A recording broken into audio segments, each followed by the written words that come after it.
د ځینو خلکو په ژوند کې داسې لمحې راځي کله چې دوی پخپله نه پوهیږي چې الله د دوی لپاره کومه لاره تیاره کوي. د لیزا ووګل کیسه هم همداسې ده. یو عام امریکایي جینۍ چې د میشیګن په ایست لانسینګ کې لویه شوې وه، 15 ورونه او خویندې یې وې. 4 خویندې او یو ورور چې د پلار لخوا یې په کور کې کاتولیک عقیده وه او د مور لخوا یې بیپټیست عیسوي وو. مور یې د پلار نه طلاق اخیستی وو، مګر پلار یې په ژوند کې موجود وو او لیزا وایي چې د هغوی پلار د دوی په شخصیت ډیر ژور اثر وو. مذهب د دوی په ژوند کې وو، مګر ډیر ژور نه وو. د دوی په زړه کې تل یو بېچینه وه، یوه پوښتنه چې هیڅکله یې بشپړ جواب نه و موندلی. لیزا له ماشومتوب څخه د سفر او تصویر سره مینه لرله. په کالج کې یې کلچرل سټډي وه او بازار کې مارکیټینګ ولوسته، او په خپله تیزیس کې یې د مغربي میډیا په بطرفه د ښځو استحصال په طرفه ولیکله. په هغه وخت کې دوی په خپله نه پوهېدل چې دا فکر به وروسته د دوی ټول ژوند بدل کړي. کالج ته د ختمولو وروسته یې په یوه کار مګر د میز تر شا کېناستل د دوی د طبیعت خلاف و. دوی دا نوکرۍ پرېښوده او په فلورایډا کې یې د پټو کالج ته داخله واخیسته. مګر له دې د مخه یو اهم واقعه شوه. لیزا یوه مراکشي ملګری درلوده چې هغې ته یې په مراکش کې د انګریزي تدریس کولو فرصت ورکړه. لیزا خاقاکیا او تانجیر کې د امریکايي زبان مرکز ته د تدریس لپاره لاړه. هلته دوی ته د یو محلي مراکشي کورنۍ سره د ژوند کولو فرصت ورکړل شو. لیزا په خپله وایي چې دا کور تقریباً 300 مربع فوټه او 4 کسان پکې اوسېدل.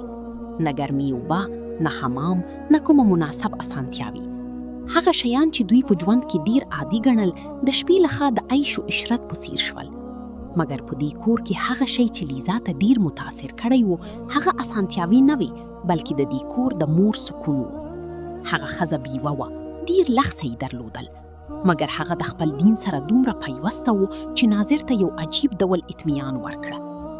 لیزا نه پوهېده چې د دې مینې او سکون سرچشمه له کوم ځای څخه دی. د ژبې خنډ و، هغه عربي نه پوهېده او د کور خلک انګریزي نه پوهېدل، نو له دې امله د اسلام په طرف کومه پوښتنه کول ممکن نه وه. مګر لیزا د دې کور د ښځو په لیدو سره حجاب کول خور کړل، یوازې د دې لپاره چې هغه د دوی په څیر احساس کول غواړي، د دوی په څیر ښکاره کیدل غواړي. 3 میاشتې هغې هره ورځ سهار له خوبه پاڅېده او حجاب یې وتاړه، پرته له دې چې د دې معنا څه ده.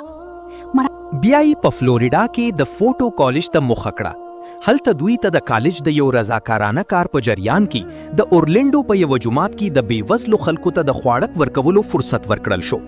هلته د هغوی ناستا د نیدین سره شوه، یوه مسلمانه ښځه. څو میاشتې وروسته د پټو کالج کې یو اساینمنټ ورکړل شو چې په هر موضوع یو کوړی مستند جوړ کړئ. د لیزا په ذهن کې د مراکش یادونه تازه وه او د حجاب پوښتنه یې لا هم په زړه کې وه. دوی موضوع وټاکله چې مسلمانې ښځې ولې حجاب کوي. د نادین سره مرکه وشوه او دې مرکې د لیزا نړۍ بدله کړه. نادین د هغه انداز سره چې حجاب بیان کړ، د هغه انداز سره چې هغوی د ښځې عزت او اسلام تصور بیان کړ، دې لیزا ته له دننه څخه تکان ورکړ. لیزا په خپله وایي چې کله هغې په رښتیا پوهه شوه چې غربي ټولنه ښځه څنګه کاروي، نو هغې ته احساس وشو چې د اسلام حجاب ښځه کمزوري نه کوي، بلکې محفوظ او باعزت کوي. له هغه وروسته لیزا ودریده نه شوه. هغې قرآن ولست، له علما سره یې ناسته پاسته شوه، په یوټیوب کې لیکچرونه وګورل، کتابونه یې ولستل. میاشتې دا سلسله روانه وه. څه چې دی مخکې هیڅ کله احساس نه کړی و، عقل ته تسلي ورکوله او زړه ته سکون. ورو ورو دا یقین پیاوړی شو چې دا همدغسې ده. د 2010 کال د جولای په 29 تاریخ د رمضان له پیل څخه مخکې لیزا وګل کلمه شهادت ولسته او اسلام یې قبول کړ. دا د دوی په ژوند کې تر ټولو لوی تصمیم و او دوی په خپله وایي چې تر دې غوره تصمیم دی هیڅ کله نه دی کړی. په مراکش کې 3 میاشتې یو مستند جوړول او د دې یو مسلمان ملګري سره مرکه، دا هغه زنځیر و چې الله په خپله جوړ کړی و او د هغې هره حلقه یې د یو مقصد سره جوړه شوې وه. اسلام ته د داخلېدو وروسته د لیزا ژوند آسانه نه شو، بلکې ډېرې ازمایښتونه ورته راغلل. دی د خپل اسلام قبولولو خبر خپلې بوډي نانۍ ته پټ کړ، ځکه چې دی ته ډار و چې دا خبر به د دی زړه ماتې کړي. د کورنۍ غړو کې ګډوډ عکس العملونه راغلل. بیا یوه بله ازمایښت راغله، یوه سخته واده چې دی ته د کورنۍ تیري سره مخامخ شو. دی وایي چې دی خاموشه پاتې شو ځکه چې دی ته ډار و چې خلک به د اسلام په طرف غلطه رایه جوړه کړي. ډیرو امامانو ته یې ورغله مګر صبر یې مشوره ورکوله. بالاخره یو امام وویل چې دا کور پرېښودل ضروري دي. لیزا هڅه وکړه او د نږدې ملګرو په مرسته یې له هغه کور څخه ووتله او په اورلاندو کې یې خپل ژوند له نوه سره پیل کړه. ورسته دوی د دې تجربې په طرف خلاصه خبرې وکړي ترڅو نورې مسلمانې ښځې هم پوه شي چې خاموشه پاتې کیدل د دین حکم نه ده. اسلام ته د داخلېدو 4 کاله ورسته لیزا یوه نوې لاره اختیار کړله. دوی یوازې 15,000 توکو پانګې سره خپل کار شروع کړ. په پیل کې یوازې 1 دریس، 2 سکرتونه او 4 حجابونه وو.